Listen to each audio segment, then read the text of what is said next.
Welcome to Epiphany. This tutorial video will show you how to get started with Epiphany AI Math and Science Tutoring. I'm Kevin Moore, founder of Epiphany.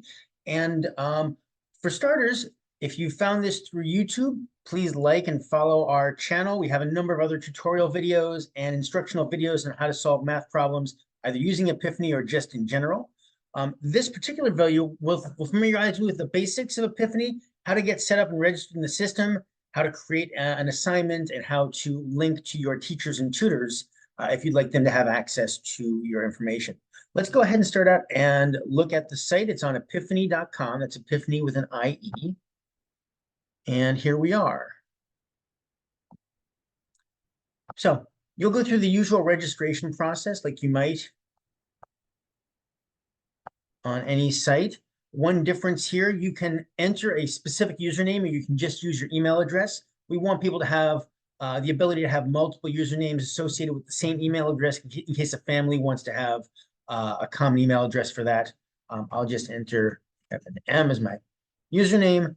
You'll enter a password, which has some restrictions on it.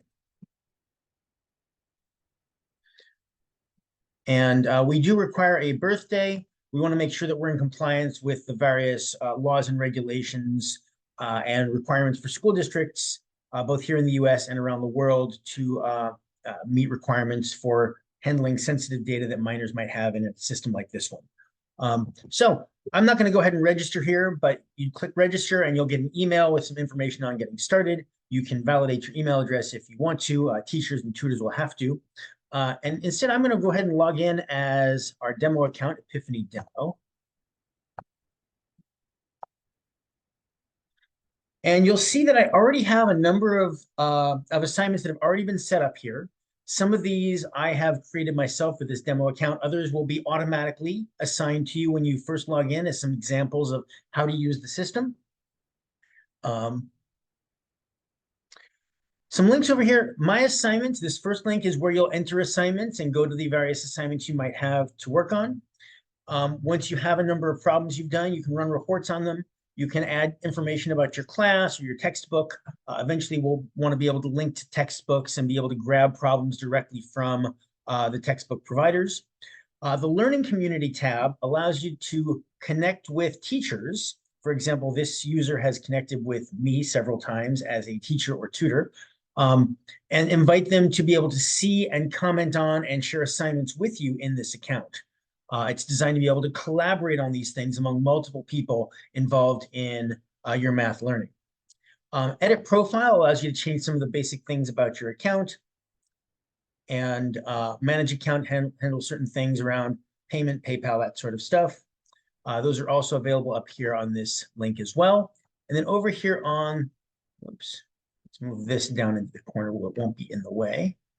We have a number of resources for tutorials. Actually, I need to update some of these. They're a little bit out of date, but they include information on some workarounds for certain types of math issues and ways of handling certain types of math constructs, how to use Epiphany for different sorts of things, in addition to the videos you'll find online.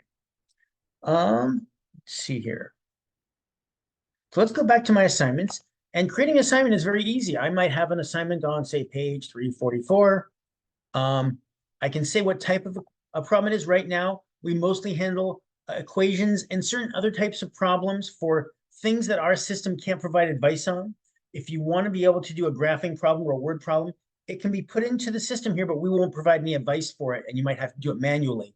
The idea is that you should be able to do all of your homework here in the system, with teachers and tutors being able to provide feedback on how you did. You also will have the ability to print assignments. Here's an old assignment, and I can print this out and hand it in manually.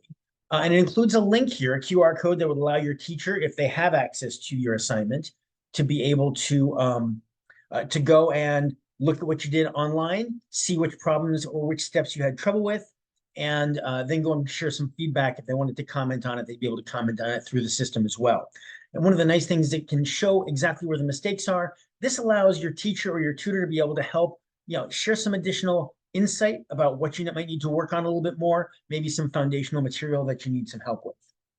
And again, this is only if you've invited those people to be able to see this. Otherwise, they would not be able to see this information. They would not have access to it through that link.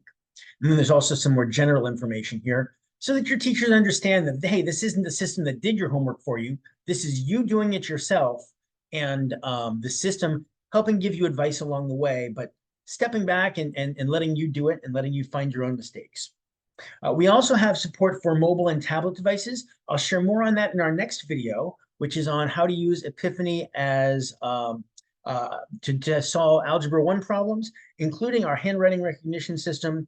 And we'll demonstrate all of this in the math videos. If you have any questions or feedback for us, feel free to click on Site Feedback over here, or if you have a problem you need to report, you can report it down here. We want to be able to address all sorts of concerns that you might have as you're learning how to use Epiphany. Thank you.